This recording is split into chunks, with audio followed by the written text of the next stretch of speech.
is our expert. Oh, well, Happy New Year, gentlemen. Did you rage? Did you chill in your pajamas? Did you make it to midnight? Did you kiss a stranger, a la your wives? It feels like a stranger some days. No, yeah, I did not rage. No. I just We're kind of hung 40s. out. Well, Alan is not in his 40s yet, but he's close No. enough. Yeah. He's married. He doesn't have kids, but I mean, dude, there's a point in your life where you just can't go out. I mean, I'm sure. Yeah. Did you and Sarah go out? So we went to a small house party Yes. of, I think it was 7 people, but I did drink 6 Manhattans and about 12 beers. Jesus. Yeah. I respect you, sir. Well Yeah. done. Yeah. Oh, yeah. That 42-year-old livers, it's doing fine. It's doing all right. Good for you. I tried to trick William into thinking that I picked up a YouTube clip because he's like, I'm gonna make it to midnight. And I was like, yeah, nah, because I like to drink heavily on New Year's. I usually start around 11 because we usually get him to bed around 10:30.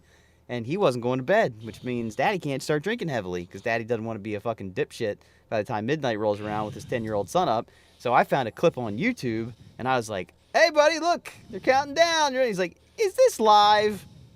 It's live on TV right now. Was it London or something? No, it was something that some parent that understands my predicament recorded probably several years ago.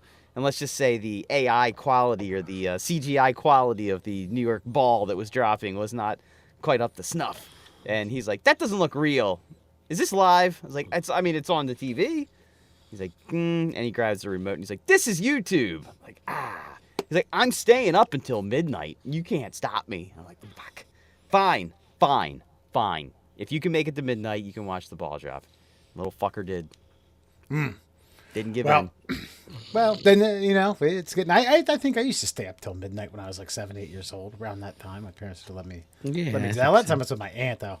But I put myself in a little bit of a predicament, put my foot in my mouth situation. So, of everyone that was there were 2 people that I was meeting for the first time, and they were friends of the person who was hosting. Very nice people. Got along with them great. Happy to share, New Year's with I wasn't going to say 2 new friends, but 2 new acquaintances. But there was a situation where we were sitting around the dinner table. The host said something about what I was talking about was boring, but she said it sarcastically. Yes. Hold on. Can I stop you for a second? How many drinks deep do you think you were At this point? Yeah. Probably. Well, so the first. Probably too So many. with every Manhattan, I was double fisting with an IPA. So I was doing. By that point, I was 4 and 4. I was on my 5th Manhattan and 5th beer, and then she. It's like a bad idea. Yeah, there's a spot. I'm just going to let you know, Wes. There is a spot in your sobriety where your stories, they do tend to kind of, that yarn, it starts to come off the sheep. Like it's Yeah. connected to the wheel. And it's like, all right. And then you get sidetracked and you just never land the plane. So I can kind of see where this is going. Well, that was 2024, Wes. This is 2025, Wes. I tell you, it's new year, new me.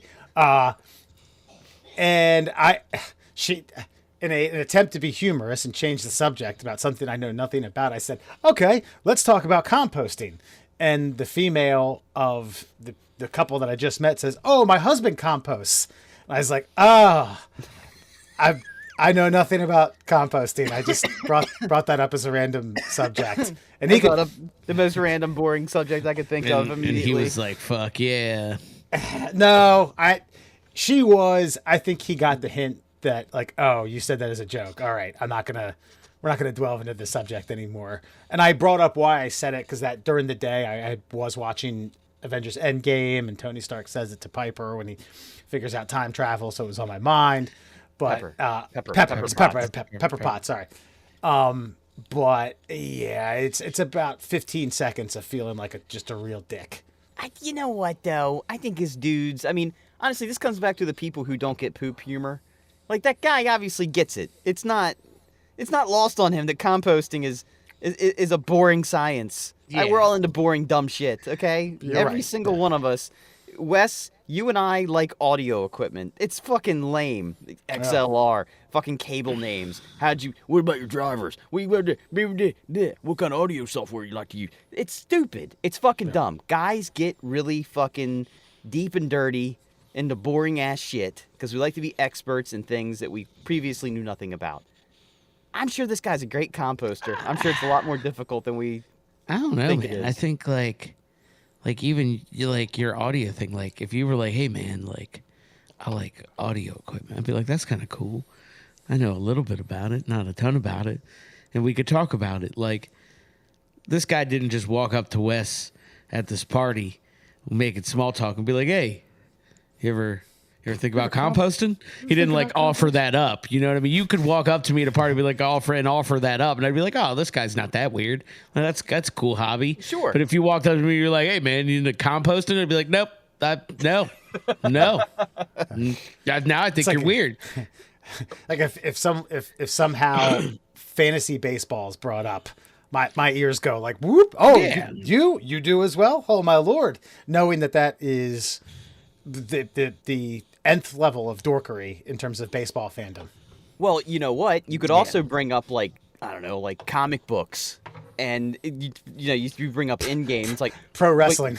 Well, you know okay, then. exactly in a certain arena, man, that conversation could go 2-3 hours long. You could talk about Saturday Night Main Event. I remember when I was 8 years old, I watched blah blah blah blah blah. Hey, you know how Endgame? You know what they did? They actually took that from several storylines back in the 70s and 80s, and they morphed them into one thing. And I know, the Mark 22 Iron Man suit shouldn't have been that way in this era, but they had to kind of. That's fucking lame and stupid to, I'd say, 75% of the American public. But you're going to find those one or two people that really fucking delve deep into that shit. For everybody else, it's boring. I looked into composting. I know it's just supposed to be shit rotting in a bucket, essentially. But there does seem to be a little more or a into pile. it. Yeah. Yeah, well, that's kind of where Murr, when you and I were talking briefly before we started recording, like my hobbies don't actually help anyone or anything. They just feed my own dorkery. Whereas this guy's actually trying to, be a good humanitarian and a good Earth citizen, if you will. Is he though? Because when I've thought about getting into composting, it's not because I really jazzed to watch shit rot. It's because I want to put a little garden in the backyard, and I just in order to do that, you need some nitrogen-rich soil, and in order to do that, you got to compost some shit and fucking like blend it into the current dirt that doesn't grow shit right now. Yeah, but aren't you benefiting the Earth? Aren't you being a Yeah, but I think it's a natural, like it's a more natural fertilizer than just grabbing a bag from Home Depot of like chemical enriched cow shit. You know what I mean? Like, so it's like it's the whole premise of like it's localized. You know what I mean? So it's just better generally for like your water systems locally and shit like that. So like long term, but like I don't care shit about that. No, I don't care about that. I don't care about the Earth. I care about the robust flavors that may come in my green beans and tomatoes. I don't give a shit about Mother Earth. It's just like me driving a fucking Tesla. I don't care about the usage of fossil fuels. It's just a really awesome vehicle that goes fast and has a lot of technology in it. You can say what you want about Mr. Musk, but he made a fine automobile for the 21st century. And I like it. I have no qualms about going into the Anwar province and fucking drill, baby, drill. In fact, drill more so my electricity's cheaper to fuel up the vehicle I have plugged into my house currently. That's what I'd like to have happen. That's it. Wouldn't it be funny if Musk's composting? Wouldn't that be a good business platform? Yeah, I mean, he's going to have to start hiding some bodies soon if he keeps up this level of politics. That's a good point. That's a good point. Yeah. So anyway, it was a very uncomfortable moment for myself for about 25 seconds, and then everyone took it in stride and carried on, and we had a great night. Played some board games, and then it got to a point where I was kind of browning out, and I think we made it home about 1:45. Yeah, it happens. I think you're overthinking it. I think as a dude, if somebody like accidentally mocked my, okay, like I brought up having a podcast and like, bro, so you and everybody's brother. I'm like, okay, yeah, you're right. Yeah. I have no delusions of grandeur. I enjoy what we do. I hang out with some friends and we talk shit once a week. What do you do? What do you do? I mean, I don't take it personally. I get it. Everybody's got a podcast. No Yeah. big deal, you know? Speaking of podcasts, like I listen to a lot of podcasts. I listen to a lot of the podcasts that most people listen to, but I also listen to some boring ass podcasts. In fact, the History Channel has a podcast that they do every week, and I'm learning that corporate podcasts absolutely suck. They're the worst thing in the world. If you get a chance, I saw that they were going to explain, again, to a lot of people, history is really fucking boring too, but I'm into it. I didn't know all about the Cuban Revolution. I've only heard like the what you find on the back of sugar packets and things. So I was like, all right, let's do a deep dive. History Channel's got a nice little Cuban Revolution podcast. Let's give this one a go. And it's being narrated by Alejandra Yara.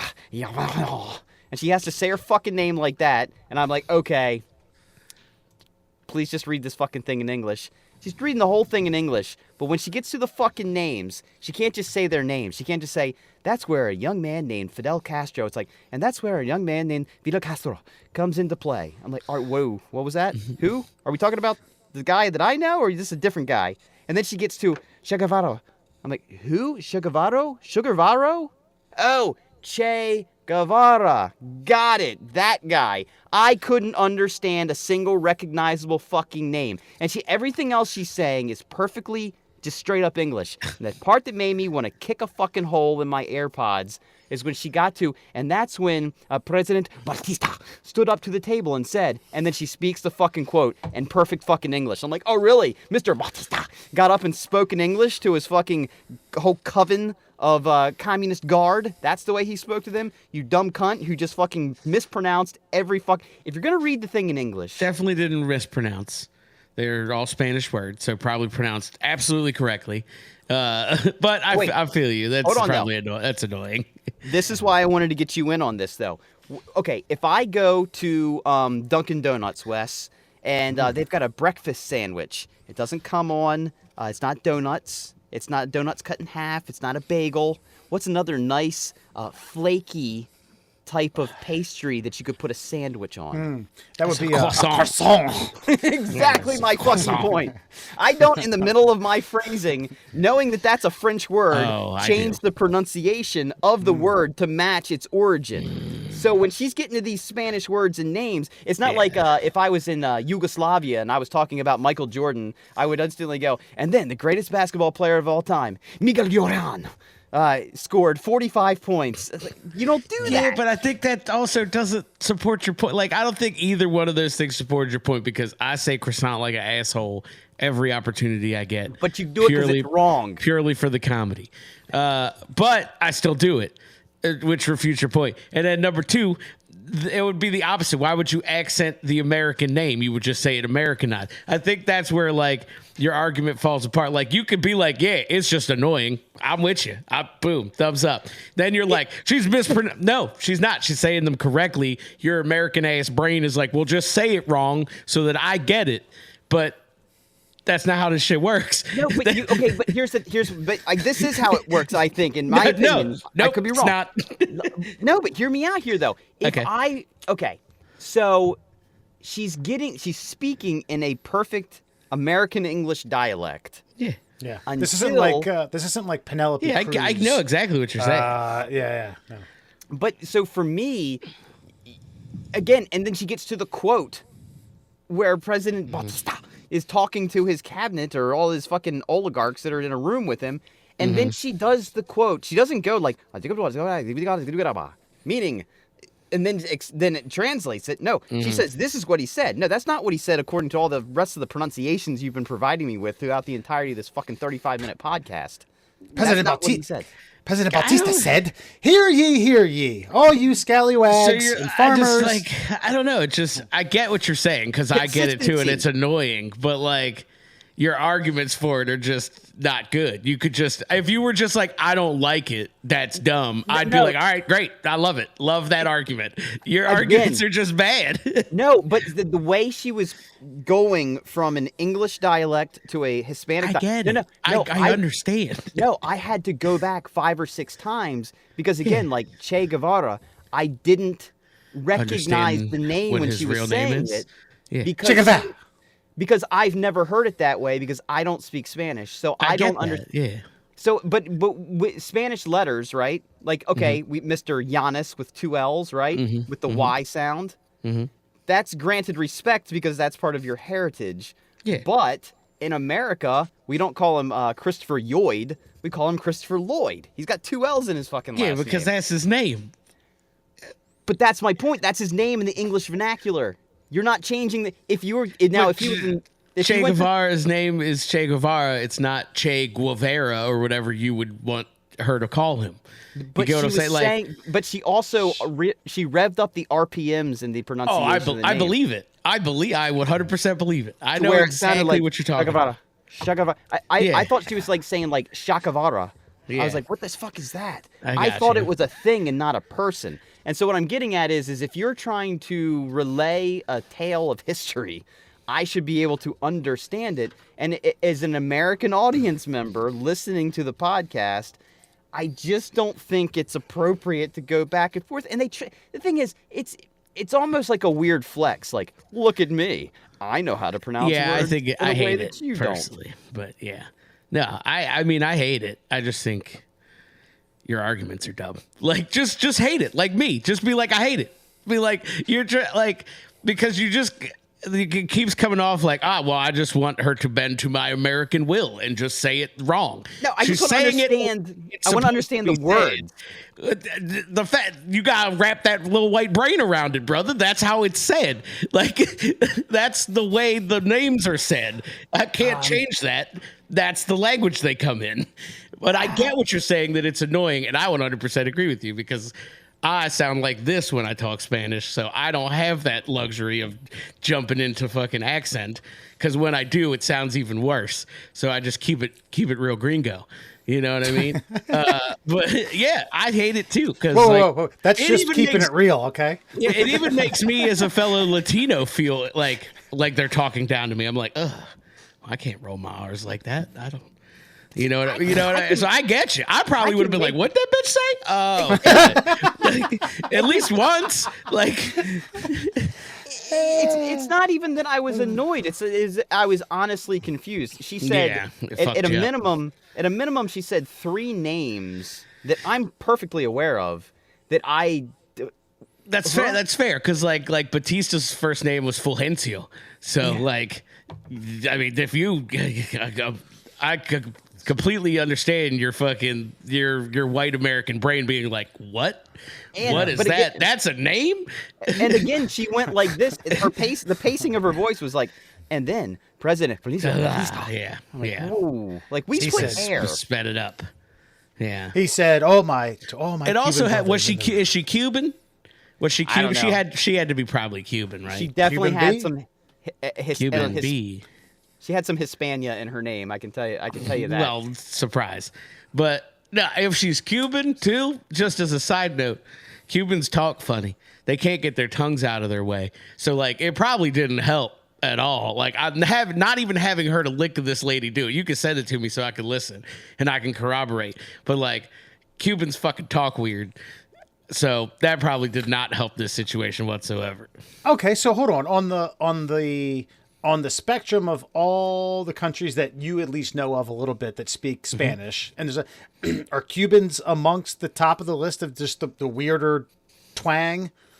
Yeah, they got weird ways of shit. I mean, everybody's got little weird ways of saying shit, but like, Yeah. I would say like the But cluster. do you ever say like, "Oh, there's Panamanians"? That's fucking weird. Can't get down with that shit. Oh yeah, like I mean, I don't because I toe this line of just fucking sounding like this but looking like this. So like, but like my parents and pretty much all Latinos hate other Latinos. If you haven't figured this out from even our political fucking spectrum here, like all Latinos hate other Latinos. It depends on which ones. Like some Latinos hate other Latinos because they're too black. Some Latinos hate other Latinos because they're too white. Some Latinos hate other Latinos because they're island people and they're fucking weird. And fucking some other, like, you know what I mean? There's just shit like that. So yes, Cubans have like really. I don't know. I always said like they can't get their tongue out of their way. Like that's how I said. Like it's real. Like it's like garbled Yeah. in their mouth. I Like can they see that. just. It's almost mumbly to me. Like Puerto Ricans and Dominicans, like super fast, super slangy. Like you know what I mean? Shit like that. Like the countries in Central America that we would kind of group with Nicaragua, like Honduras and Guatemala and El Salvador and all that shit. Like generally the same. Like you can kind of pick some like words out, but like accent wise, they're roughly the same. Mexicans talk like Mexicans. Venezuelans talk like Venezuelans. Colombians talk like Like you can kind of tell. Yeah. Okay. You know what I mean? And of course, we can't forget one of our favorite El Salvadorians of all time, Mr. Jose Gomez Diaz. Jose Gomez Diaz. the, Yeah. the Latin snake. The Latin snake. It's a good guy. How's that guy doing, I wonder? I say, just popping around the town square, just shaking his hips, A gyrating. lot of town squares that guy finds himself in, I tell you. But yes, no. Anyway, her accent and that probably wasn't. I'm 100% supporting you. I just think you should just be like, I hate that shit. I agree with you. I get what you're saying. I could tolerate it if I could understand what she was saying. Yeah, It went from yeah. annoying to confusing. Like the one I think when I started texting you guys like "fuck this bitch" was when she got to the Che Guevara, because I didn't really know what his role 100% was in the entire.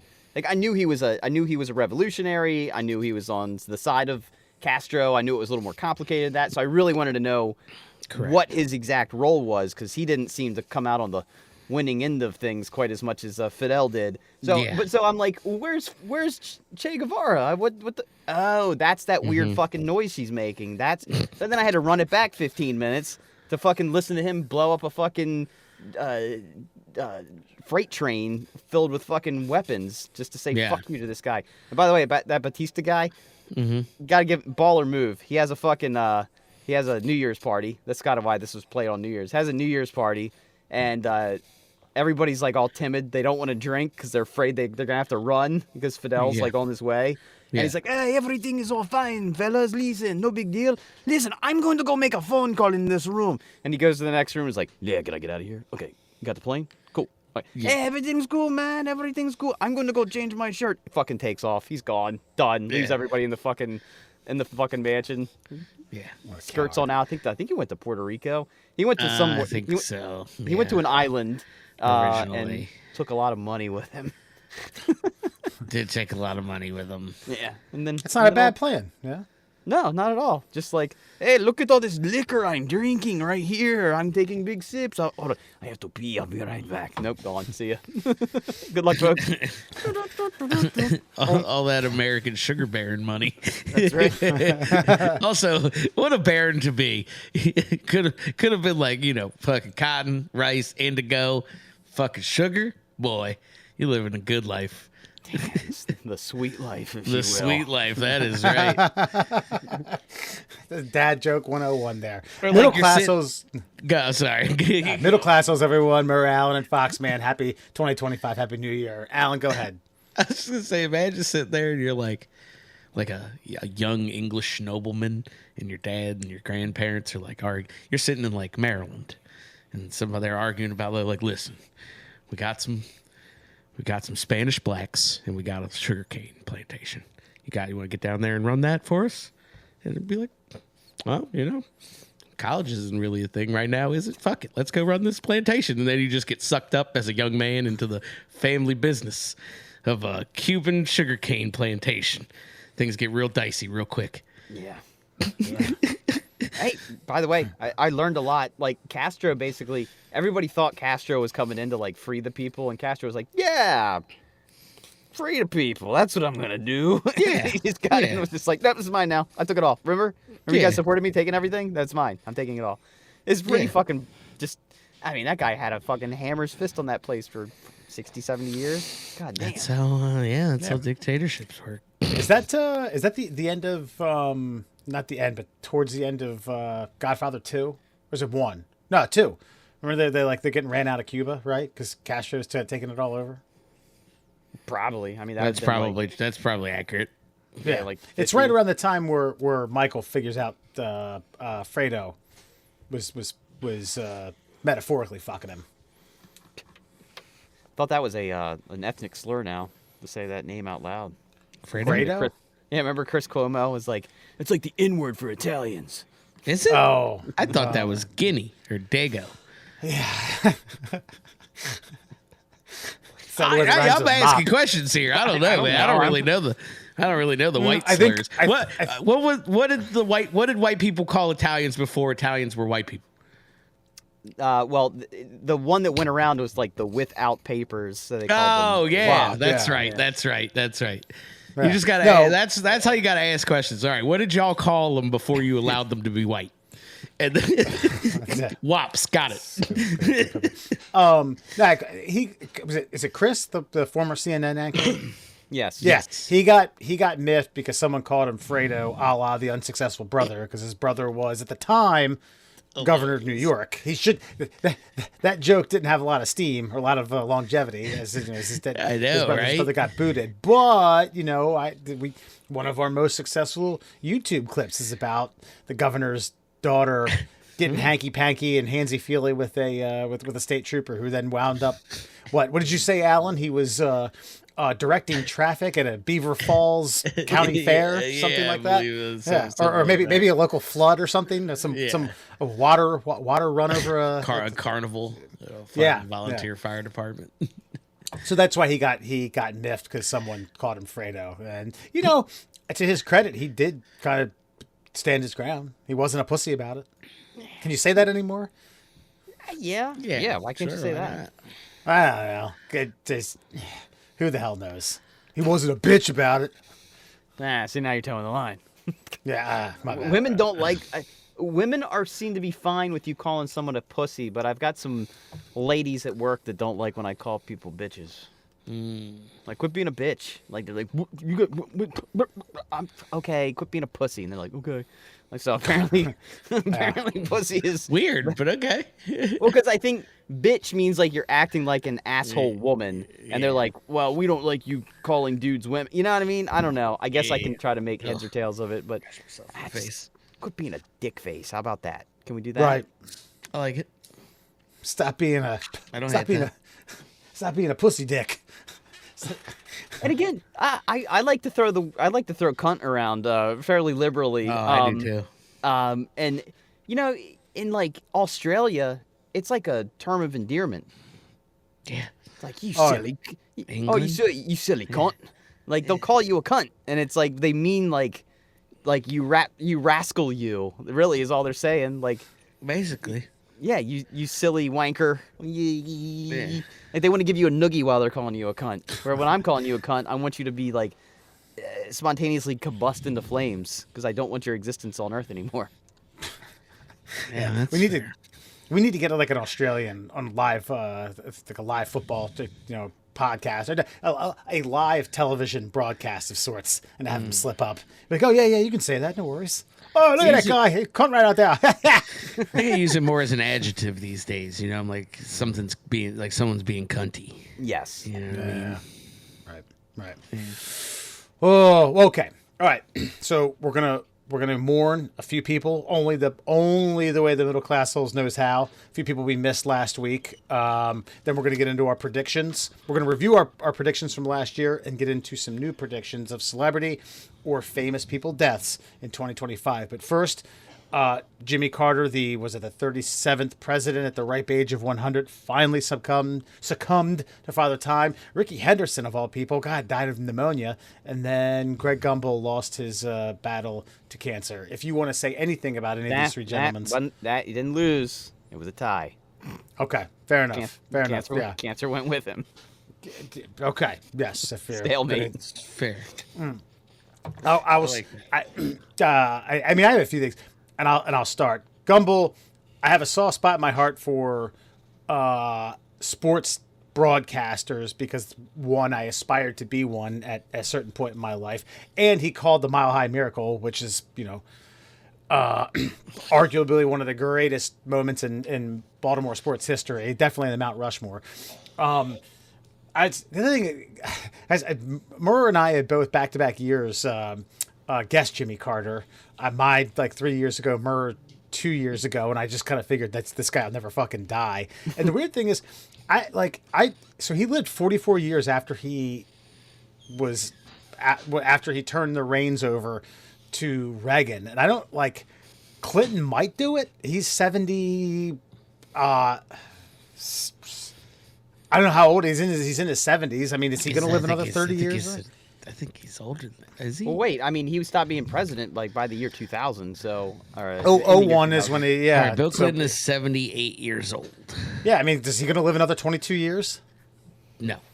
No, he's not. But No. I mean, that's a good run. But I mean, And Obama's young enough, I suspect, right? I'm just trying to think of like how old you were when you got elected, and how many years other than you, Merck, Carter was out of 63. Yeah, that seems so. He's been out of office now for it's going to be 9 years by the time this new reign comes in. That seems a little more feasible, but lived a long time. And of course, Ricky Henderson. God, there's so many. I have one favorite Ricky Henderson ism, if you will. It's where he gets traded to San Diego. He gets on the team bus. He's looking around. All the spots are taken. Steve Finley says, "Mr. Henderson, you're a Hall of Famer to be. We're happy to have you on their team as we're making this playoff run. I tell you what, you have tenure. You can pick any seat on this bus, and I'll make sure as the team captain that someone will get up." And he goes, "Tenure? Ricky's been playing baseball for 16, 17 years." The one I heard recently is a couple of guys were sitting around the locker room and they were going over Bible verses, and of course, inevitably, John 3:16 comes up, and Ricky walks by. It's like, "John, I don't care who this John is hitting 3:16. Ricky gonna hit 3:20." No one wants to hear about John hitting 3:16. Ricky's hitting 3:20. Yeah. Ridiculous. And I can't remember the nickname, but there was some guy that was telling a story, and he went by his nickname, and he gets over to first. Ricky gets to first base, and he's like, "What's your name?" And he's like, "I don't know, Bobby." Splinter. Yeah. Yeah, Splinter. And he's like, "Oh, Splinter. That's interesting. It's a weird name because I play with a guy named Splinter." He's like, "Yeah, Ricky, you were on my team last year. That was me." Like, Ricky was worried about Ricky. Ricky was worried about fucking just taking fucking second, taking third, fucking. Billy Bean got some stint with the A's, got sent to AAA and was down there for a month and came back, and Ricky saw him. He gets called back up, and Ricky sees him in the clubhouse. He was like, "Hey man, where you been? I was wondering where you went to. Like, where'd you go? Hadn't seen you around." He's like, "I got sent to fucking AAA." He was like, it made no sense to him. What the hell's AAA? What? I mean, I know people tend to exaggerate when someone dies, especially somebody of Ricky Henderson caliber. But I've heard several major leaguers be like, "Best baseball player I've ever seen." Would you put him in that category? Because, I mean, he could do it all. Greatest leadoff hitter of all time. Hit for average. Had, moderate power for the era.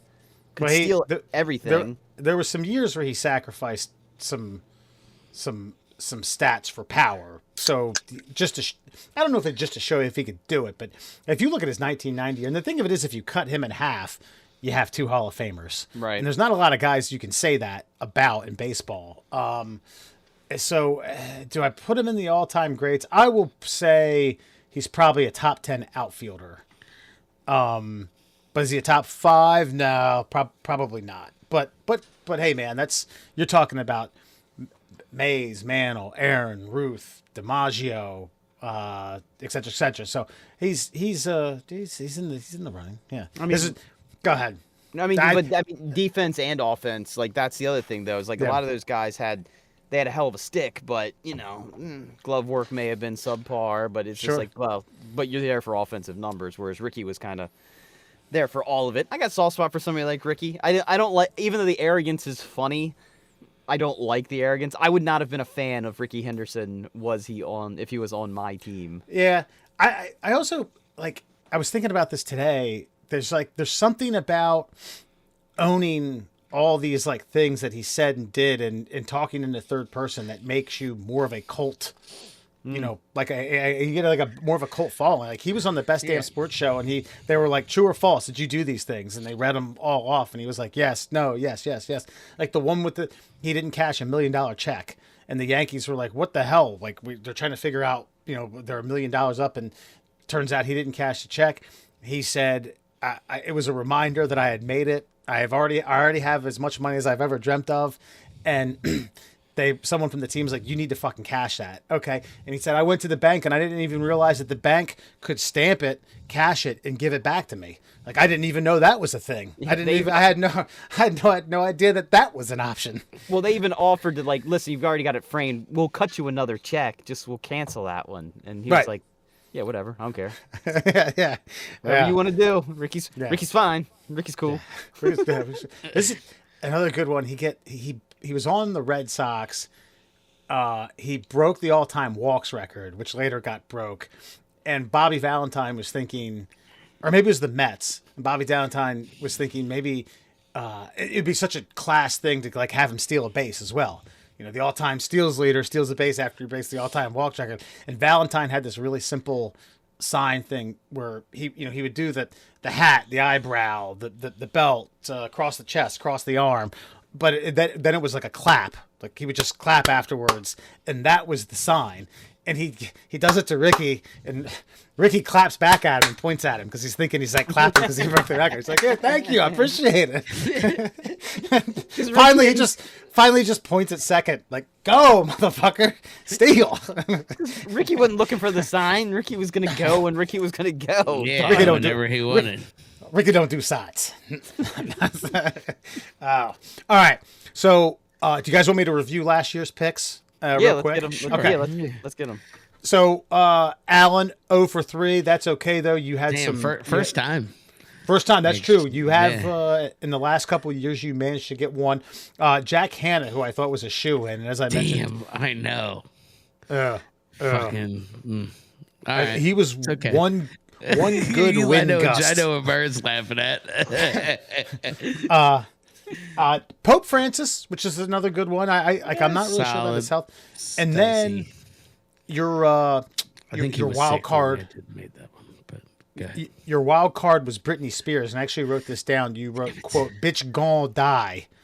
That sounds about right. That's okay though. We have a new year. It's all right, we have a man. clean slate. Myself, 1 for 3. Harrison Ford, who is still with us. Oh no, this is you, Murr. Sorry, we're 1 for 3. Harrison Ford, who's still with us. Mr. Chuck Norris, who doesn't die. Chuck Norris's. He's still with us. And then, of course, you got a fitness guru, Richard Simmons. So bravo, batting 300. You're in the Hall of Fame. Myself, I struck out on Gene Hackman and lead guitarist from the Rolling Stones, Keith Richards, who I'm convinced is probably going to live till 140, 150. But I did get the low-hanging fruit in Shannon Doherty, who stage 4 cancer. I really, really swung for the fences on that one. You know what? Sometimes you got to take the wins where you can get the wins, man. That's right. So I figure I'm just, all right, on my screen, I got Alan, Murr, myself, reading the book. Alan, you're going to start us off with your first selection of celebrity and or famous person, or even quasi-famous person. First one. Or you could defer. No. First one, I think, from a pure age standpoint, I have to take because I got to get on the board here this year, and it's going to be Dick Van Dyke. He's 99 years old. Yeah, it's time, right? You can't. That's a great pick, Alan. I'm actually mad at you for. I'm glad you took that one because he's not on my list. But yeah, I've seen him recently. Like up to like a year ago, he was very spry. Yeah, correct. And a recent interview, I'm like, ooh, like those teeth are like donkey teeth at this point. They're just coming out of his face. No donkey references recently. Yeah, Doesn't have donkey brains. Donkey brains. That's a sign that death's around the corner. Those little donkey teeth. Yeah, gotcha. Yeah. Okay, fair enough. Yeah, I did see that on a lot of like. I did my homework and I went on the Reddit predictions, and that was a regular. So, all right, Dick Van Dyke. Alan's on the board with a prediction. Murr, you're up. Okay, I'm figuring I better take this one quick before he gets snatched out from underneath of me. He celebrated a birthday pretty recently. He's either 99 or 100. Maybe I'm overdoing this one, but I'm taking the man who might be responsible for weed being legal in the United States of America for the most part, and that is musical legend Willie Nelson. Okay, Willie. Yeah, Willie's 93. 90s, 91. He's 91. Okay, I just Okay. saw him. He played a show. Like, I think he only did 1 or 2 songs. I think his son did most of the singing. Willie, his signature was always kind of being off time, but catching up. He never caught up. And it was kind of sad, but, you know, it was cool to see him up there playing, but he doesn't look like he's in the best of health. And I don't think any amount of medical marijuana is going to save Willie this year. So he's going on my list. So Willie Nelson is going to pass away. Fair enough. All right. My first submittal for 2025 deaths started out on the gridiron, was a member of the 1985 Bears Super Bowl team, one of the greatest defensive of all time. And then later on, post playing transition to a WCW play-by-play broadcaster, shared the booth with the likes of Tony Schiavone and Bobby the Brain Heenan and Mike Tenay and Larry Zbyszko, and then got into wrestling and was a member of the Four Horsemen. I'm speaking of none other than Steve Mongo McMichael. You are an asshole. Yeah, that's right. He has ALS and he's dying. So I mean, it's a well-researched pick. Didn't they just have him, like, on a gurney with a tube sticking out of his neck, singing to him? Like, I believe so. I believe so. And that's not. We shouldn't be laughing about this because Mongo, you know, Grace, he's not a football Hall of Famer, but he's a Pro Bowler, a Super Bowl winner, and then made a successful transition to pro wrestling. did he, though? When you remember when you're doing this, buddy, when you're doing that, when you That was carry like the around- biggest. That was the biggest name WCW could draw at the time. That's the only Right. reason he made the Four Horsemen. Steve Mongo McMichael was every bit of Mongo when he was wrestling. There was actually a really good. I used to watch this. I don't know if they do it anymore. It was YouTube. It was called Botchamania, and basically it was just like wrestling mistakes. And they would do like 10-minute videos. And if they still do them, God, they're in the thousands. When I watched them, they were in the hundreds. And there were segments dedicated to Steve McMichael, and it would cut to Blazing Saddles. Fuck that shit! Here comes Mongo! And then it would just cut to Steve McMichael fucking wrestling matches up. So that's my first pick. Alan, your second round. Your first pick, second round. For second round, man, there's a lot of good choices.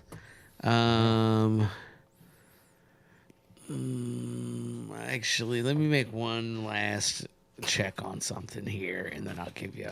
You want to make sure they're still breathing now? Yeah. See here. Well, no. Here's the thing. Like, I got 2 people. One, like, I don't want either of them to die, but one of them I really don't want to die, and if I say it, they're probably gonna die, and that's just. I mean, and I know that works for the game, but I also I don't want this person to die, but they're old as fuck. So I'm going to go and say David Attenborough. He's 98. I know he's got some health issues. I don't want to see him die, but I think AI's got enough of his voice for him to live on forever. So I think Yeah, 100%. I mean, I think he's sadly. I like me some Attenborough, but I do believe he advocated for genocide in like his second to last documentary that he put up. Did he? He's like, there's only one way to save the human race, and that's for some of it to be eliminated. I'm like, holy shit, dude, what are you doing? No. Yeah, that's probably. I mean, he's probably not wrong. Also, but yeah, I get what you're saying. So Alan's got fair enough.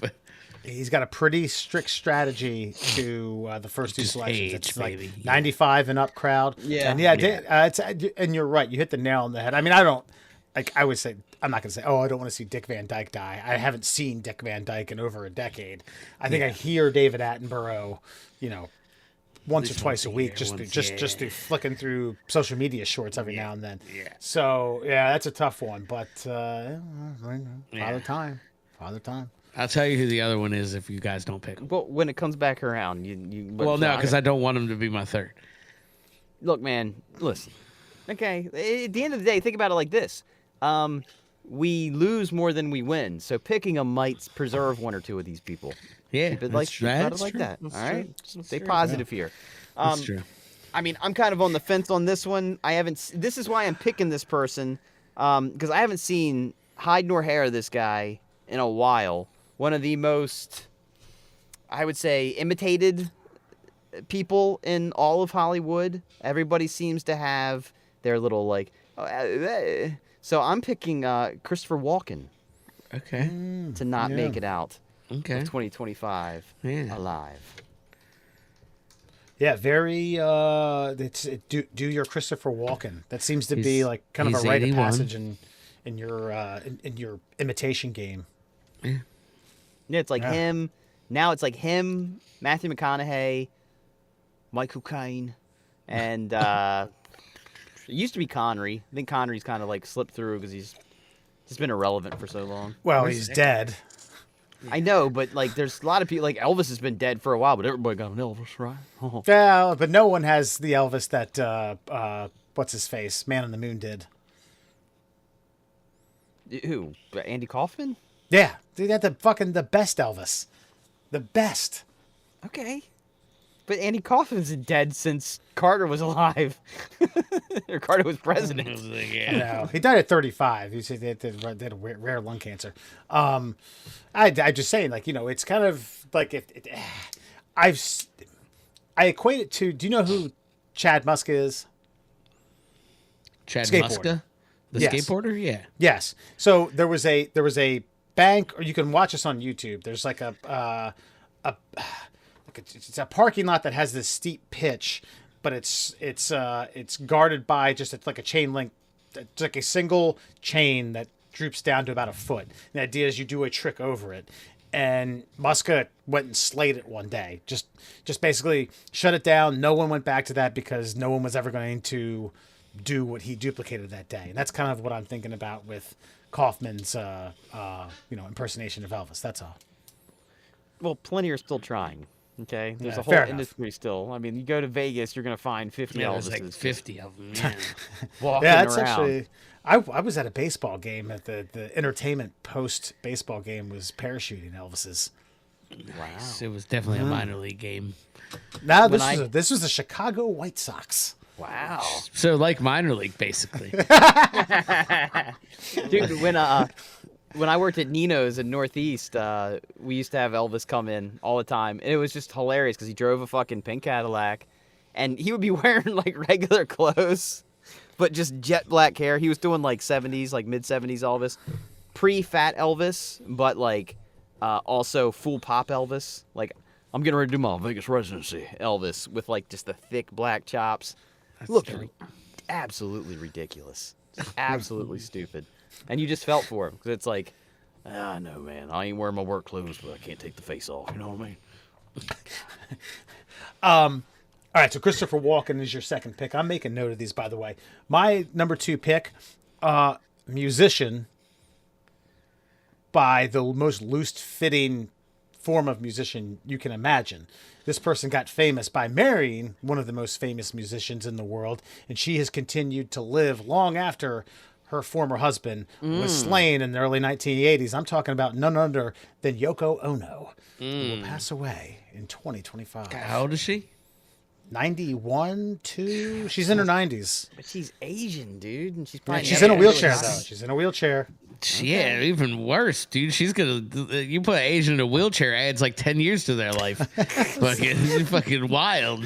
Have you ever seen? He's not wrong. I mean, you've ever seen fucking Willard Scott like doing an interview, and it's like they just haven't walked. They shut like they're able to shut it hibernate down. the rest Yeah. of their body, and just Yeah. only their brain works now. Yeah. How old's George Takei? What is he fucking? Like, this is the 87? largest. This is the largest muscle groups in your fucking body. Just shutting them down. Yeah. You know how much less you need to eat. Let's how you know like the whole fucking organism has changed at that point. Like, Okay, I'm sticking with it. All right. all right, I'm just pick. trying. It's a good pick because I I haven't heard anybody. Yeah, this might be Yeah, the it's first list good. that Yoko Ono has made it onto. For And a I celebrity didn't. death. I didn't even know she was alive. I'll be honest with you. I had no Oh, clue. I mean, Well, I knew she was alive because it's a cruel world in which we live. yeah, I was In gonna which say. we John- live in. Where John Lennon gets murdered in his early 40s, and Yoko's living into her 90s. Yeah, that's a fucking great point. Yeah. That's yeah. I could still see Chuck Berry getting all When a confused. fucking She's like, wring her neck. "Ah!" Fuck it, just the looking sound guy. back, playing. Yeah. God damn it. I know he Looking, does looking it. over at John like, Yeah. it's your bitch. You live with this? Is she You don't- okay? I don't handle fuck a that. man. I have sex with a man. Yeah, and then the sound guy cut her mic off. That guy should have won a fucking a Peace Prize, a Pulitzer. You want a Grammy? Yeah, something. Yeah, you're right. Sound mixing. All right. Yoko Ono is my number 2 pick. Alan, your final pick, and then if you want to get into an honorable mention, we'll give you one. It won't count though. It won't count towards the official score, the official tally, which I don't even know. I think I have. I think we're all around 2. I was winning, I think, but I Yeah, think Alan now was I winning. think now I'm caught by I one think of we're you. tied. I think Alan and I have 3 each. I think you got 2, Wes. Yeah. Okay. Well, definitely Shannon Doherty, and then I feel like you guys gave me a Pele because we recorded on like December have to be- 31st, we yeah. Listen, man, I pulled Burt Bacharach out of my ass that year, like 2 years ago. point. So, That's a good point. so All right, Alan, you're up, brother. Anyway, my third one, and I don't even mean it to be controversial, but I have a hunch. Not even a hunch, just it could happen. Is Donald Trump, and I say this because like somebody might try to kill him, like a random fucking kid on a rooftop. He's also just not in good health, and he's kind of old, and this is a stressful job. Fucking One, he doesn't feel stress. I'm not saying you're wrong about the health thing. yeah. They have tried. I will give you. They have already tried twice in the last year. So there's, Yeah. you know. Yeah, and then I wouldn't put past like, you know, if he fucking if him and Musk get into it a little too much, Musk puts the kibosh on him, like Create some compost. you know what I'm saying? Yeah, you know, fucking Mar-a-Lago's got plenty of greens that need fucking fertilizing. Like, Listen, BB, activate the space lasers. yeah, exactly. Fucking, you know what I'm Netanyahu, saying? right? He could piss off an oligarch, and oligarchs make problems disappear. You know what I'm saying? They take him to the train station, as it were. Fucking. So yeah, I think it's a possibility. Is all Honestly, I'm saying. if you were gonna go presidents, I would have gone the one that's already there. 'Cause- Oh yeah, no, that's my like honorable mention. He's definitely on there. Yeah. Okay. But I also like I like a little bit of controversy. And if it hits, whoo boy. Well, yeah, well, boys, right. JD Vance on the on deck circle, ready to do it. I think he's easier to manipulate, you know? So like I said, if he pisses off the right oligarch, No. look at him squirm over there. Yeah, you sound like the Emperor from Star Wars. No. No, I just know that every podcast in America is gonna get run through some fucking AI computer and every fucking keyword that, especially considering this past week, there's gonna be a lot of red flags on a lot of things. That's fair. So I just wanted this episode to be heard before it got flagged. That's all. All right, Mer, You'll be fine. we'll round it out. Flag us up. Who's your All number right. 3? Well, I hate double dipping in any one like genre, if you will, but this man looks like he's been knocking on heaven's door for quite some time, and now that his biopic's out there and the life story's been told, and yada yada yada, I think it will both cement Timothée Chalamet as being like the heir apparent to Hollywood filmmaking, and the legacy of Bob Dylan has already been written and recorded, and Bob hasn't looked good in quite some time. He's in his 80s, and he really looks like he's been in his 80s since the 80s. Since he recorded fucking that, he was at that fucking, you know, We Are the World fucking recording. He looked exactly the same.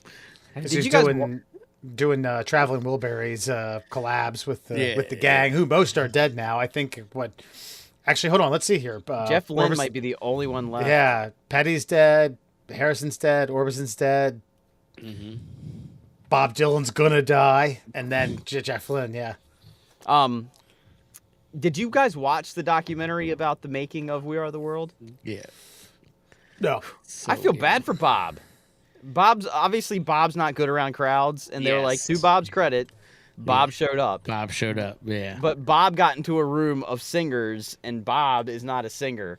And it took fucking Blindy McBlindenstein. Who am I thinking of, Alan? Stevie? So yeah, it took Stevie Wonder to imitate Bob Dylan for Bob Dylan to realize he just needed to be Bob Dylan. Yeah. And it was a really like a sweet moment. Like a guy with really no ego or hubris about who he is. Yeah. Like in a just room full of ego. Yeah. Yeah. And it's like, I just really don't know what you guys want me to do. It's like, we just want you to do Bob Dylan. Yeah. Like, what's that mean? And he's like, yeah. And then Stevie Wonder goes, we are the world. And he's like, oh, just do that? Yeah, just do that. And then he does it, and he fucking leaves. Yeah, pretty much. No, Pretty dude, fucking it is very like kind of heartwarming because he's like, you could see all these other songwriters who are like, damn, he's one of the greatest fucking songwriters of all time, and like he's intimidated by all of them, Yeah. but they idolize him, and so like it all kind of comes full circle, and then that shitty song gets made. And you got I love the breakdown of events. You get like Bob Dylan, Stevie Wonder, Huey Lewis, fuck powerhouse, fucking real weird wild shit. Yeah, Huey Lewis wanted to murder Cyndi Lauper, by the way. Oh, I know. Because she was being a total cunt. Just like, and Huey's Yeah. like, fuck is this? Yeah, yeah, You're fucking hurting my ears. Stop it. So she did it more and more just to piss him off, and yeah. becomes one of the best lines in the whole fucking song. It does. Stupid. You know, it's funny. You were like, he's been knocking on heaven's door, and I wrote down Axel, and I was like, well, hold on, let me see if he's. Let me see if that's actually the selection here. All right. So, I'll be honest. The first person I had on my number 3, which is not a big deal, was Willie Nelson. So, Murr, thank you for taking it as your number 1. you're welcome. That's okay. I made my selection. All right. I got 3. Let me see what I'm going to go with here. All right. I got really low-hanging fruit by age, semi-low-hanging fruit by age, and a wild card. What do you guys want? Dealer's choice. I want the lowest. I want the fruit that's fucking scraping the ground. Yeah. Like, All I right. want wins. I want wins on the board, man. All right. I hope it doesn't happen. Father Time is undefeated, one of the greatest producers and movie writers of all time. Mel Brooks, who is 98. I had a couple in the chamber. He beat out. Very narrowly beat out Woody Allen, and then my wild card was Preston Lacey from Jackass. From Jackass? Yeah. Dude, I was this close to going and pull the wild card, but like, no. Apparently, he's gotten himself in better. Yeah. I wouldn't say shape, but better health recently. So he. Oh, right. Bam might have been a better selection. Yeah, I mean, Brooks is at 98. You're gonna. I don't know what the percentage is like when we're picking these people at 96, 97 and above. I mean, this isn't like it could be 50-50. I mean, right? A little bout of pneumonia, a bad little hack of the lungs. You're right. I knock you out. mean, Ricky It's Henderson true. dead at 65. Yeah. Do you think he was like Ricky talking to Ricky out? But see, good one. It's tough, man, because then you get fucking Jimmy Carters that just hang on Yeah. for Yeah. at least a decade. Yeah, exactly. Guy's Yeah. literally just a vegetable. Like, Waiting to vote for Kamala. yeah, he's just fucking, just slight brain activity. Like, it's fine. All right. Well, Alan, what were some of your alternates?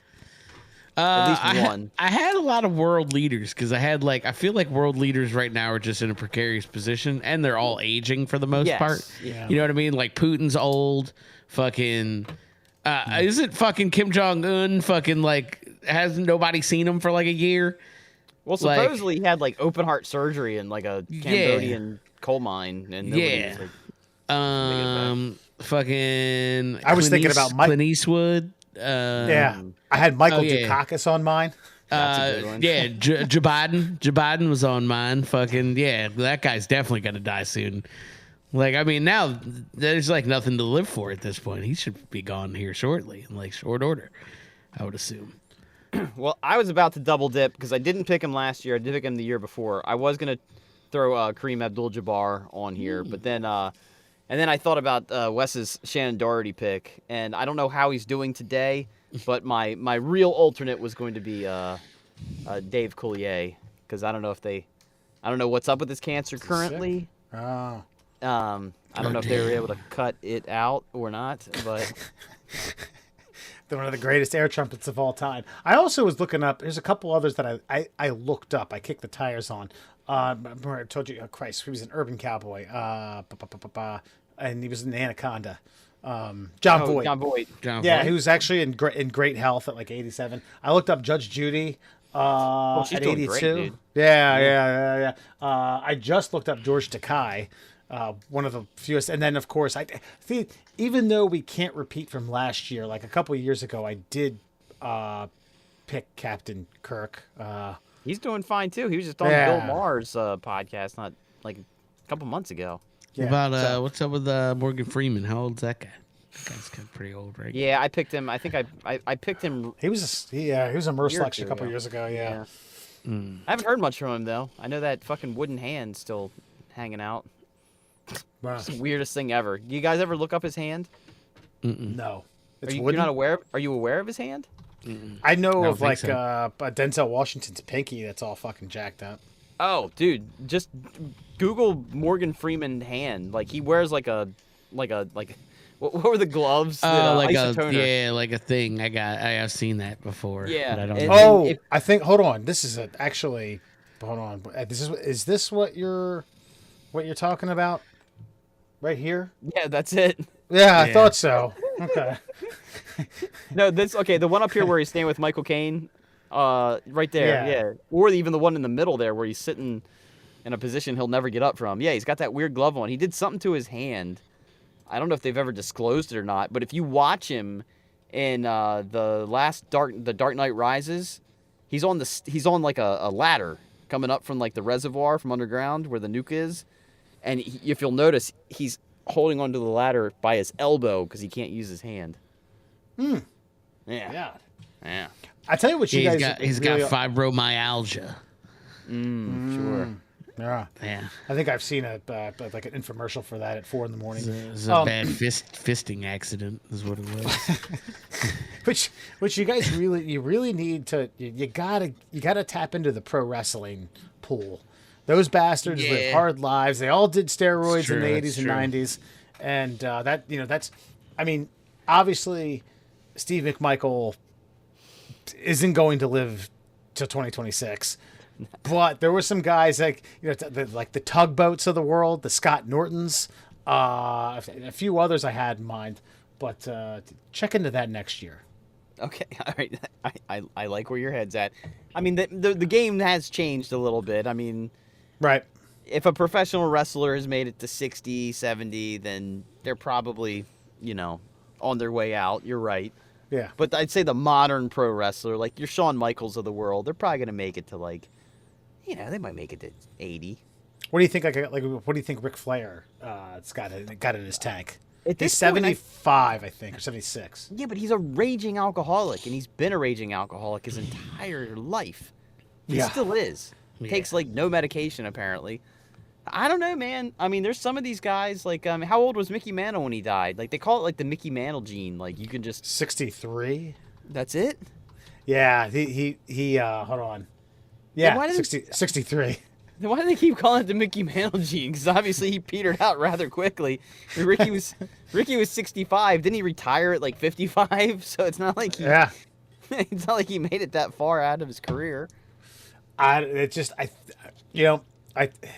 Yes, they should change the name to the Ric Flair disease. And there's just guys like Ric Flair who have a genetic makeup that allows them to live a life that people like you and I can only imagine living. Ricky didn't make it to Koopa Town. Koopa made it to Ricky Town. Ricky made it to Coopertown. Let's see. I was George Foreman, Joe Namath, Larry Holmes. Those were a couple that I looked up. Was thinking about it. Yeah, but Apparently Foreman's Namath's never a gonna. good house. Foreman's never gonna die. Foreman, because you see that grill he's been using for all these years, the grease drains right down into this pan. Watch, I got to put Morgan Freeman hand on this thing. Ah, look at that. Grease drips right down. Gravity. All right, there's our predictions. We're an hour into the show already. I was hoping we'd be done within the next 10 minutes, but that's okay. Fun Fact Friday, Mr. Murr. Do you have a new calendar? Do you have a fresh set of facts? Are you 2025 up to date? Do you got anything new for us? You know what? We have something new for you, but these are the remnants of 2024 leading us into the new year. We'll start the new calendar fresh. Our next show here, but let's get to it. 5 fun facts for you fuckers on a Friday. The final round of OMG Facts, brought to you, of course, by our good friend, The Cuckster. The Cuckster is now available in not one, but two, count them, 2 locations. You can find The Cuckster on Instagram at Cuckster4Life. That's Cuckster4Life on Instagram. And on TikTok, you can find them under Cuckster4Life1. Don't know why they wouldn't give us just a straight Cuckster. We'll see if we can change that. Yeah, so make sure you check out The Cuckster everywhere you'd like to see your Cuckster adventures. I mean, I'd say that's the adventure for The Cuckster. The Cuckster's got a wild 2025 ahead of him. So, yeah, go find him, especially the TikTok page. Let's bolster that up. Let's try to get those numbers rising. The high tide raises all boats. You're jerking off 3 times a week. You got to get those numbers up. Those are rookie numbers. Rookie. All right, we got it. Yeah. So let's get to it. 5 fun facts for you for the new year. Did you know in early 20th century? Guys, glad the OMG facts are done. In early 20th century. In the early 20th century, windmills were optimized to more easily take advantage of wind power.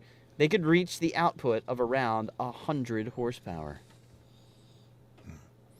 That's the equivalent of 100 horses. I understand. That's right. That is correct. That is correct. So around the early 1900s, they optimized the churning power of a windmill to make it more windier, thus creating more power, thus making an alternative power. Well, there wasn't really. Creator. I'd say that. I don't even know if you could call it alternative, because I don't know if there's any other power besides the actual horses. But the thing is, I've seen what they used to do with these things. They had gear assemblies around their windmills, so like they might use it to grind, flour or corn or whatever. But then they'd turn it on its side, and they would use it like as a pulley system, and they would use it as almost like an engine to do actual work.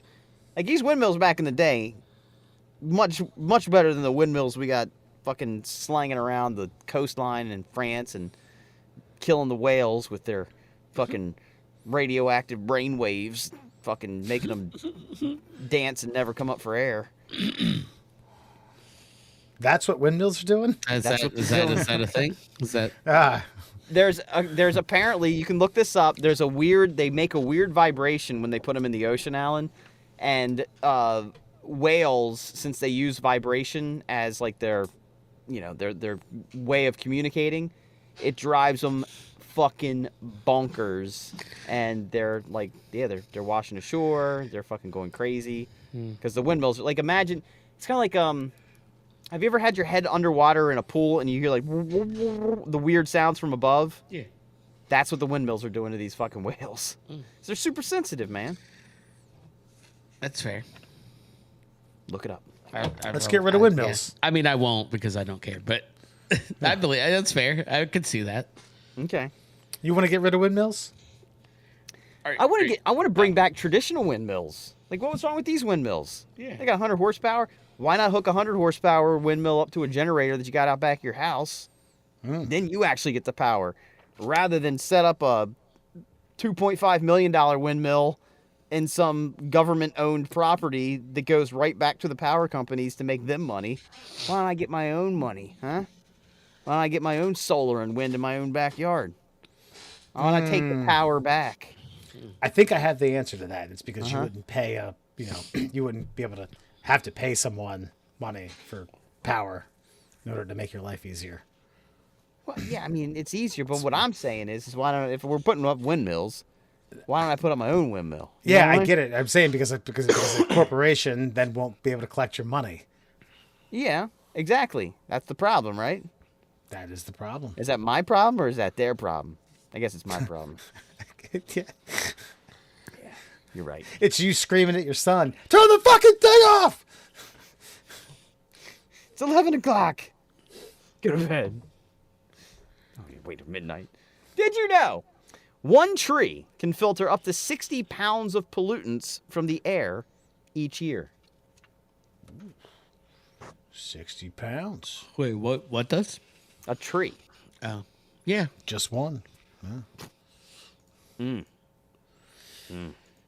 60 pounds, so like a whole forest. That's thousands, millions. Well, so 10 trees, that's 600 pounds of pollutants. Like, what kind of pollutants are we talking about here? Are we talking about, like, particulates in the air? Like, what are we talking about here? God, I mean, this is the bottom of the barrel of the leftover 2020. Yeah, Fuck this you. is That's the actually end of really the actually calendar. interesting. I All mean, right, you it see is. what's It's- happening? Hey, you see the fog out in Minnesota? Maybe, what about that? Is it sucking that out of the air? It's interesting. It's just tough to make good airtime on a podcast. But anyway, you were saying what type of pollutants. Alan, what do you got for us? I mean, I haven't looked anything up. I can look it up real quick. But I mean, CO2 obviously is a major concern, which they suck up. Trees suck up a bunch of shit from fucking the soil through their roots and shit. Okay, there we go. All right. That's probably not. Did you just say to CO2? You know it kills you, right? Just more like a Well, what I'm saying is that's what they breathe anyway. Like, you know what I mean? Yeah. They're not sucking it up. They're just, like, using it as, like, that's like saying, like, we're cleaning the air. We're stripping all that dirty oxygen out of the air. Well, that's what they mean. Like that. I mean, it's the same principle for what they take up of their roots too. Absorb. Let's be honest. You would have mocked me if I said that. yeah. And of course, I don't think so. Of course, I take I do not err on the side of caution with messing with Lord of the Rings fanatics. You know, those tree people that are helping out the hobbits. They obviously are like, yeah, look at us. We'll suck all the shitty air. We'll take all the dirty dirt. Yeah, so they absorb heavy metals from soil. I knew that. I don't know why I didn't say that. Oh, that barium being dropped from the sky, Yeah, right? heavy metals from the soil. Drones. Carbon monoxide, sulfur dioxide, nitrogen dioxide, and ozone are the primary gaseous pollutants. Yeah, whatever. 60 pounds of that horse shit. Yeah. That's So what's that's happening. just stuff. Yeah. Oh, and by the way, Wes, I know the comment hasn't been brought up, and we're probably not going to get to them, but I did find out why the studs in my house are better. And that person that commented is right. It's not because of pressure treating. It's because up until the late 70s, they were still using old growth forests for lumber, which means the ring size of my studs are much tighter than the that new growth horse shit they're fucking harvesting these days. Got them tight rings. That's right. Got Got fucking tight pucker on my rings. You know what I'm saying? good for you. Man, thank you. Did you know the words Hong Kong can be spoken without moving your lips? Yeah, that makes sense. Yeah. Hong Kong. I thought you Hong were Kong. about. I thought you were going to do what you had despised earlier in this podcast. Did you know the word? Actually, and as a matter of fact, did you guys ever watch the old? Not as old. It's the Americanized version of Iron Chef. They had the Asian one, which was all subtitles, but they had the two one. It was like some action star from the early '90s who was the host. Yeah, you are really into the Food Channel, and I think Okay. because you're into it, you assume other people are really into it too. Because I remember when we used to do this podcast, every night you'd be like, "Sorry, I'm late. I was trying to see beat Bobby Flay. I finish it up." Yes. Okay. And I still do, but for the most part. But they don't do the American Chef, the Iron Chef America anymore. But the host, and then I'm going to look this guy up. But first of all, in the intro, he'd be like, I have combined my two loves, my two passions, food and the martial arts. I was like, how are the martial arts tied into this show? And they would always say, and then he would always present the secret ingredient, big zucchini, yeah! It was always amazing. Squid, yeah! Hong Kong. Yes, it can be said. He should have done that. Hong Kong. Hong Kong. You could be if I were a ventriloquist with a doll. That's where I'd be from. I'm from Hong Kong. Hong Kong. I think I could have been a ventriloquist. I like when I used to do the long drive, I would practice like talking without my lips just because it was stupid and I was bored. 4 hours in a car by yourself every day, you'll do a lot of weird shit. Yeah, you feel like you could have that could have been a hobby or more of a pain type thing. I mean, I can kind of do it, but it's not really that good. You can tell it's just a guy talking without moving his lips. So I'm doing it right now. That it is what it is. It's fucking stupid. You shouldn't try it. Move on with life, kids. The chair, Mark DeCassos. Nope. He's not dying. Not today. Because you know why? He eats a lot of zucchini. Yeah. Good one. Did you know goldfish have a memory that spans several months, and they can even be trained to do tricks? God. So it's not the 7-second or 10-second Tom or whatever the hell it is. They actually do remember things, and I know this because I have fallen in love with these goldfish. 5 years, I think we're going on now with these particular. I mean, we went through like goldfish like every month for a while. And I guess finally we got a good batch of goldfish. And every time I pick up the container with their little flakes in them, they just start to go fucking nuts. They'll follow it around the fucking. I'll do this. Ooh, you guys ready? Ooh, you guys ready? Like a couple of dogs. Just like, you ready? And I'll open it and I'll drip it and they go fucking nuts for it. So they remember. They know shit. Would you consider that a trick? I would consider it a trick if I decided to put like, I don't know, rings for them to swim through in there. Mm-hmm. I feel like I could get them if I had the container and I moved it from here to the other side. I feel like I could get them to swim through those if I was like a fucking nerd who wanted to train goldfish. I can see them being trainable based on their behavior when they see the container. Ventriloquist, goldfish trainer. That's right. Look at this guy. He's a Swiss Army knife of A fucking ambition. You guys want to see a trick? I learned this in Hong Kong. And finally, did you know over 50% of the world's population lives within 60 miles of a seacoast? Say the percentage, 60%? Yeah, 60% of all the world's population. Yeah. I'm sorry, 50% of... All the world's population. over 50% of the world's population lives within 60 miles of a coast. Yeah, That's old world shit, man. People don't realize like how connected we still are to this. Like, we seem so advanced, but like go back 100 years, we ain't that fucking special. Go back 200 years, we really ain't special. We live to the coast because that's where shit comes. That's where food comes from, generally. Mm-hmm. Yeah. Ground in the water. Yeah. There's certainly I would have said it was more, to be honest with you, just because of like the way the U.S. and Japan are broken up. I mean, I don't. Is there any part of Japan where it's not 50 miles from a coast? I would imagine very little, right? Very little, and if it is, it'd be probably mountain peak, so you wouldn't live there anyway. Right. I would say if you went in from the coasts, east and west, you would probably, that's probably where all your population Sure. is.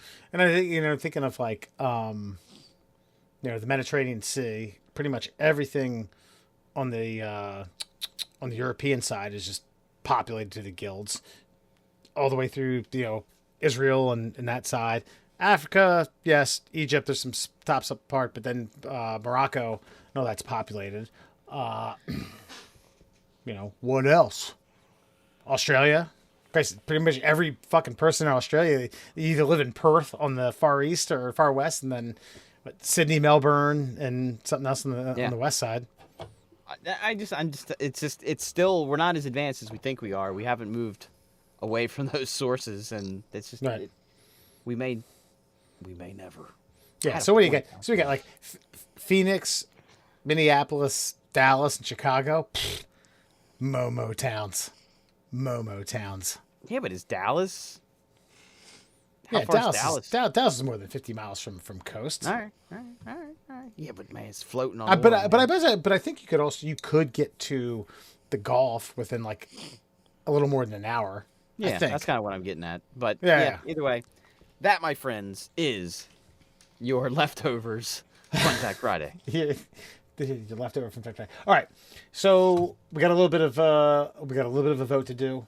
We're gonna christen our middle class holes badass of the year. I wanted to narrow this down to 3. You guys kind of helped me out. We had 8 selections. I said it was going to be a middle class holes badass of the month. Obviously, we missed 4 months, so I think it's 1, I didn't do my due diligence and do my own research. 2, it just may not have been a good year for Look. badasses. Thanksgiving was a thing. We forgot about it there. Yeah. Other months, things happened. Gotcha. No big deal. Gotcha. 8 of 'em. Okay. It's fine. So a young Brazilian man takes a bullet in the head and the skull and proceeds to party for 3 more days. A man wreaks havoc on delis all over New Jersey by bobbing for pickles. A bride-to-be survives being thrown from a truck at 50 miles an hour a day before her wedding. And then we'll go ahead and throw in the guy who got sold a lemon of a car at a used car dealership and drove his Subaru right through the show. It's not even a showroom, just a big glass thing. But previously a showroom, right through the front door. So okay, who you guys got? Alan, I'll let you start the voting here. I I mean, mean, I are we think it's- picking one, or are we picking our top 3 of those? Go. All right. 1 is 3 points. 2 is 2 points. 3 is 1 point. I mean, I think Brazilian Why? guy's got to take the 3 points because I mean he got shot in the head for Christ's sake. Everything else is just kind of like that's cool, I guess. Yeah. There was an accident and you lived through it, like you know what I mean. Like the rest of it's just kind of like that's okay. That guy's a legit badass. He could have all of my points. Honestly, I don't even want to award any to anybody else. I give you 2 and 1. 2's probably 2 might be the lemon guy driving his car through the fucking showroom door, Right. and then 1's probably the bride because good for her. Yeah. And I would say there were pictures of her the next day, and it definitely looked like fucking faces of meth. I mean, she looked like she had charred her lips on a hot pipe and a blowtorch. Jesus, But she didn't. She did it on a blacktop via a wind-gusted king-size mattress. Well, I'm gonna go. Okay, I get that. I get that you guys love the guy who got shot in the head, but he was fucking yoked out on like the most party drugs a man has probably ever consumed. Which makes him a badass, man. I was gonna say I don't think you're making this. You've been bad selling today, buddy. Well, listen, but the thing is like he's only bad at because otherwise he's just in Brazil. He took a bullet. Who knows what caliber? Yeah, he got hit. I'm not taking that away from him. I just don't feel like I like the guy. I don't feel like he's the guy I'd want to party with. So I omitted him from the list because I'm going to go at my number 3. I'm going with the Pickle Bandit. There's just something about me hating pickles and knowing that this guy walked into every delicatessen in New York and ruined them by sticking his greasy... Hold on. What? Yeah. It was Jersey. Even better. His greasy fucking Jersey face into every fucking pickle barrel he could find. I respect it. I love it. I give him 1 point. 2 points I'll give to the guy who drove the car through the showroom. And then I give all my points, all 3, to the bride-to-be. Because, look, here's why I love her so much. 1, she's doing the thing that's dangerous that most wives would say, you guys are dumb, you shouldn't be doing that, blah, blah, blah, blah. She participated in the activity that was unwise and unruly and could end in some sort of danger. 2, she actually ended up getting hurt, which most women would have warned against, and then it actually happened. And then she sucked it up, and she still married the guy who presented the bad idea that she went along with and got hurt too. To me, that's a total package. So Pickle bad. Bandit was 1. 1 point. Yeah. Okay. Dealership is 2, and she 2. gets all 3 of my points. So I'm going third place. Car through the dealership, 2 points. Bullet through the head, and then the wife getting my number 1. So that means Damn. that means she comes in first. Wife wins it. Yeah. The woman thrown from the bed of a pickup truck the day before her wedding, traveling at 50 miles an hour because they didn't have any weight. So they decided to put the 110-pound wife on top of a king-size bed of a pickup, gets flung out of there from a wind gust, and then managed to get up and evade oncoming traffic, and then dress up for her wedding the next day. The Brazilian who's shot in the head and parties for 3 straight days comes in second, and then I think the guy who was sold a shitty Subaru, comes in third. Look, I don't disagree with this. I just say we undersold the Brazilian guy. Is all I'm saying. Like Murr's argument again, just poor. Like I just think that he did drugs that you don't like and you don't want to party with. Look, I know a guy. I remember a guy one time in Frostburg. He had just got up there. He stumbled off like a 4-foot wall and basically broke his fucking leg, and then proceeded to do drugs and drink for the whole fucking weekend. And that guy was pretty badass when he did that. You know, I remember that guy really putting in a shift that weekend. So, and he didn't even get shot. So I'm just saying, I think we're underselling him is all. But I agree, the bride she deserves it. Yeah. It's close, man. Splitting hairs. They're both badasses. You know, that's why we will acknowledge him as the runner-up. And in most cases, Christ, 2025 might present a bunch of pussies. So he might, if it happened a year later, he might have won. Yeah. So folks, we're going to leave you. I'm going to split these up in a little bit different ways. Bits from the year in 2024. The way we handled these were just the most viewed bits from all of our social media platforms. Sans Facebook, I didn't feel like going through. It's not exactly. Yeah, that's not. Yeah, it's. I could. It's not hit these days. I could do it if I wanted to. We still post videos on there. You can still find the Middle Class Holes on Facebook if you're savvy enough. So, coming from YouTube, just a little over 10,000 views. It beat out another one that actually is going to get it on our TikTok channel, but I digress. 10,000 views. This is Oklahoma Cops. This is where Murr got pulled over in Stillwell, I think it was. Goodwell, Oklahoma, and proceeded to deal with some good old boys. Coming from TikTok, just a shade under 4,000 views. Murr explained, was it stealing washer fluid? That's the one where we were actually going back and forth on different topics, and some guy didn't realize that washer fluid you had to buy washer fluid. He thought it was like a courtesy fluid. That's right. Yeah. It's just like, oh yeah, just this is free. This is for the safety of everyone on the road. Right. This is community.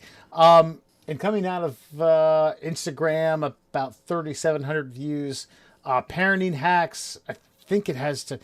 I don't want to play it because I'll end up hearing my eardrums. But it was about getting your kids to go to sleep because you're going to tell them that they have to clean in an hour. It was yes. Okay, I know what you're talking I might throw in a few more parenting hacks because those actually did really well in a lot of them. So anyway, all in all, good year. Good job, boys. Good job. Nice work. Good job. All right, so we're going to have Adam on in a few weeks. We also, Alan, do you have a good, bad movie review in the chamber?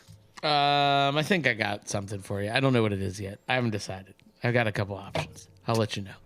So the short answer is no. I don't. Well, no, but I do have a couple candidates, but no, I haven't chosen.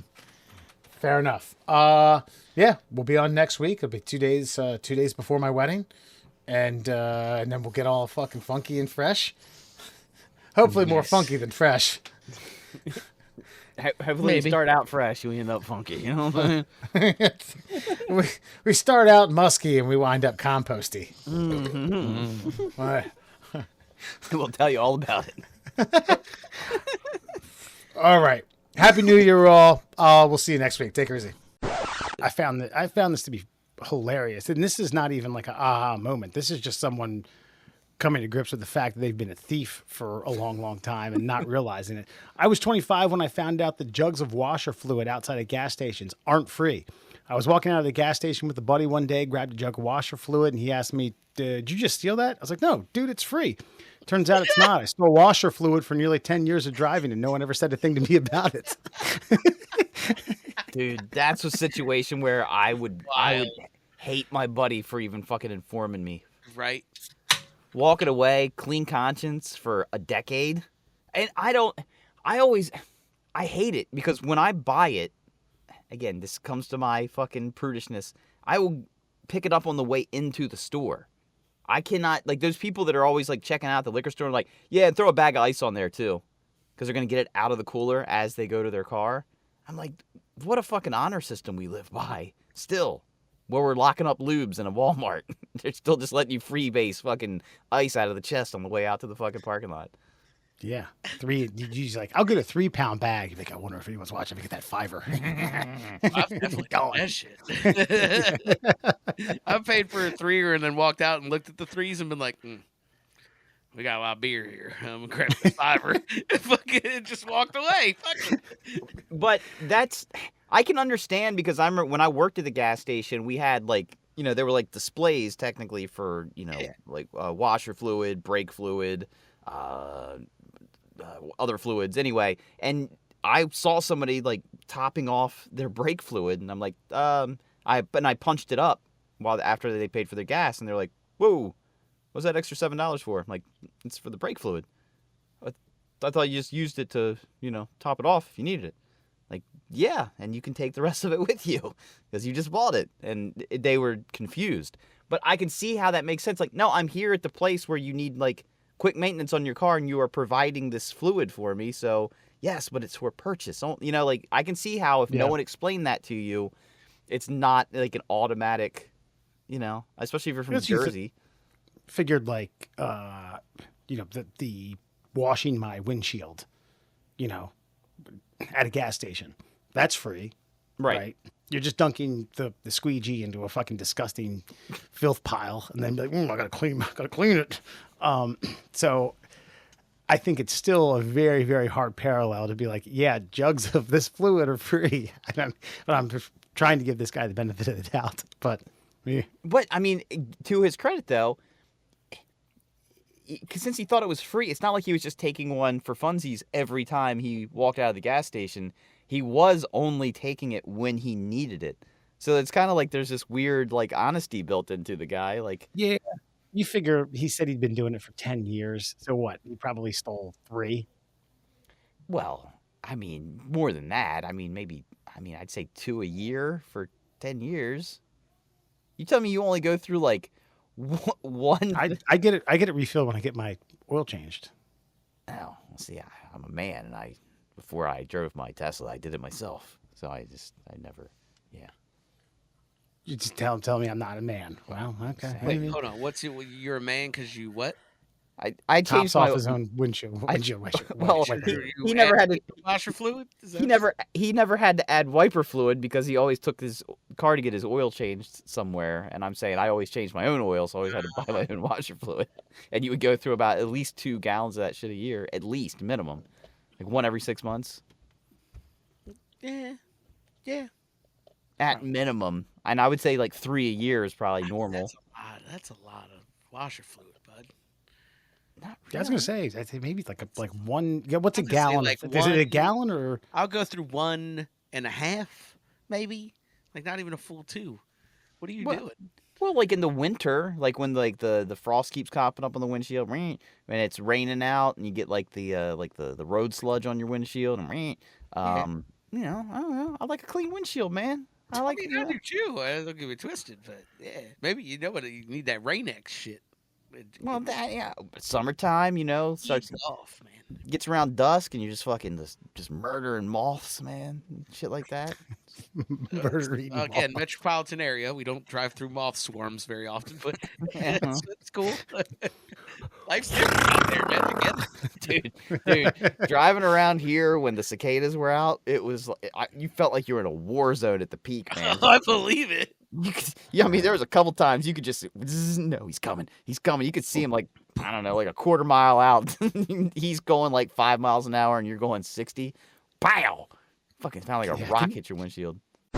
Yeah, I just remember driving through the Panhandle of Oklahoma, and I got pulled over in Goodwell, Oklahoma, for the crime. Yeah, I know for the crime of driving with an out-of-state plate. Oh, you Notice didn't you have the a- Oklahoma plates? Notice you have a Maryland license plate on your car. Yeah, I'm driving back to Maryland. Huh? Why are you driving this way? I looked at a map. It looked like this is exactly how this conversation went. I looked at a map. This looked like it was quicker without being on the highway. And he goes, "Hey, Dave, hey, this one says this is a quicker route than the highway." I was like, "No, that's not what I said." I said, "That doesn't sound right to me." Yeah, it doesn't sound right to us. I was like, Okay. Okay. He's like, "Why don't you go sit in my car for a minute?" No, I'm like, "Yeah, well, again, you're in Goodwell, Oklahoma." I mean you should have said it, not me, motherfucker. You white. This is not one of those towns. Yes, you're right. You probably would have gotten a different treatment than I did. Yeah. However, they asked me that question. I still feel like I got plenty of the treatment. All I could see was the white head on this guy's fucking chin, ready to explode, and then I, to the rhythm of my own heart, fucking beating, just boom, boom, boom, boom, boom, boom, boom. I'm gonna get you. Yeah, they searched my car. They threw everything I fucking owned out into the middle of the fucking road, and then when they didn't find anything, they just like, "All right, you have a good day," and then I had to repack my car. There are some places that should just be fucking carpet bombed. Yes, that's why I will always remember Goodwell, Oklahoma. Goodwell, Oklahoma. To all of our listeners at these fine cities, we Oh. apologize. We love you. We love you. And I don't apologize at all. You And I made the fucking Nowhereville. It's your fault. apparently I made the sin. I guess I thought we had crossed the border like into Kansas or something, and I was like, he's like, "Do you know where you are?" I was like, "Are we in? Did I cross into Kansas?" He's like, "Kansas? This is Oklahoma." I was like, "Oh, Okay. okie dokie, Officer Dickbag." Same, Cletus. I thought it still smelled like shit. Thanks for reminding me. This one I loved. Ensure your kids won't bother you by telling them to wake you up in an hour so we can start cleaning the house. They will do anything to avoid waking you up. Not a bad idea.